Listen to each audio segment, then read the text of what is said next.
মরা গাভীর সিনা থেকে এক টুকরা গোশত নিছে, নিয়া ওই মৃত্যু ব্যক্তির গালে টাচ করছে আর ওই মরা জিন্দা হয়ে গেছে। এখন আমি জানতে চাই, যারা আমাদের দেশে শিরকের ফতোয়া দেয়, আপনারা যে শিরকের ফতোয়া দেন, আমি জানতে চাই এই মরা গরুর গোশতের মধ্যে এমন কি পাওয়ার আছে যেটা দিয়ে কাজ করলে মরা জিন্দা হয়? যে আল্লাহর ওলি কি মুসা আলাইহিস সালামের জামানায় 12টা গোত্র ছিল। কয়টা গোত্র? 12টা। এর মধ্যে একজন লোক মারা গেছে।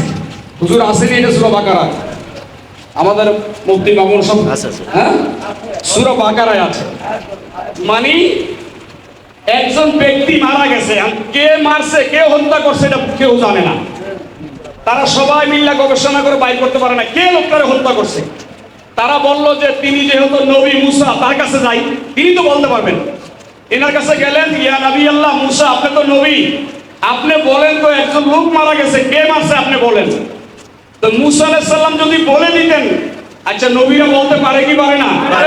এই ক্ষমতা নবীদের নাই? আছে। তো মুসা আলাইহিস সালাম বললেন না, কারণ মুসা আলাইহিস সালাম চিন্তা করছে আমি যদি বইলা দেই গিয়া লাগবো ঝগড়া। কি লাগবে? মুসা কয় আমি তুর পাহাড়ে গিয়ে আল্লাহরে জিজ্ঞেস করে আসবো, আল্লাহ সিদ্ধান্ত দিবে। মুসা আলাইহিস সালাম গিয়ে আল্লাহরে কয়, আল্লাহ আমার এই 12টা কওমের মধ্যে একটা লোক মারা গেছে, কে মারছে জানি না, তুমি আল্লাহ বলো। আল্লাহ বলতে পারে কি পারে না কে মারছে? আল্লাহও বলে না। আল্লাহ একটা পথ দেখায় দিছে, কয় একটা গাভী কিনতে কইও, ওই গাভী জবাই করতে কইও, গাভী জবাই কইরা ওই গাভীর সিনা থেকে এক টুকরা গোশত নিতে বলবা। আল্লাহ গোশত নিয়ে কি করব? ওই গোশতটা দিয়া মরা যে ব্যক্তি মারা গেছে তার গালের মধ্যে টাচ করবা। আচ্ছা আল্লাহ বইলা দিলে হইতো না? না বইলা রাস্তা দেখায় দিল। কারণটা কি?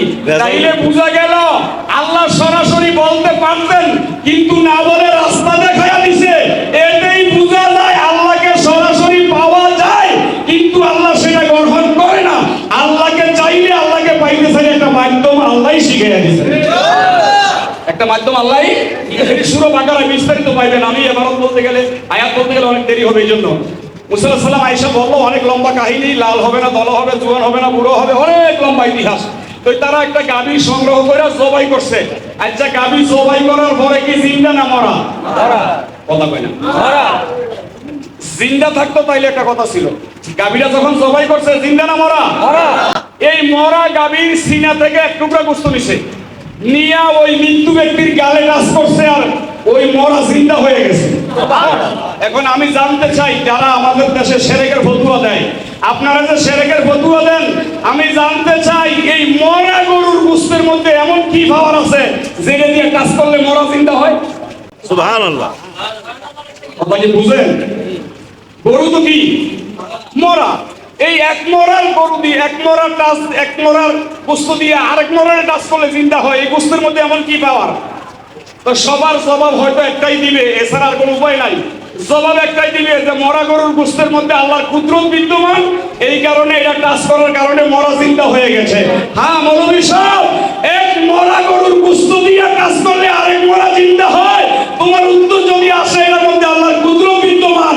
আর যাদের ব্যাপারে বলেছে আল্লাহ ইন্না আউলিয়া আল্লাহ, মরা গরুর গোশতের মধ্যে আল্লাহর কুদরত ঢুকে যদি মরা জিন্দা করতে পারে, আর যারা আল্লাহর সাথে বানা হয়ে আউলিয়া আল্লাহ হয়ে গেছে, তাদের মধ্যে আল্লাহর কুদরত আছে না নাই?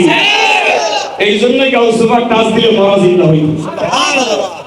ওলি আল্লাহদের এরকম পাওয়ার আছে, বেশক ওলি আল্লাহদের এরকম পাওয়ার আছে। সেই গাছতলা দরবার শরীফের হুজুর খাজা আহমদ শাহ নকশবন্দি মুজাদ্দিদি রাদিয়াল্লাহু তাআলা আনহু 10 শাহজাদার এক শাহজাদা খাজা তয়্যিবুল ইসলাম রাদিয়াল্লাহু তাআলা আনহু, তিনি এমনই এক ওলি ছিলেন যেই কথা আমি আর কি বলবো। এমন যিনি জীবনে আল্লাহ ছাড়া কাউকে ভয় পায় নাই।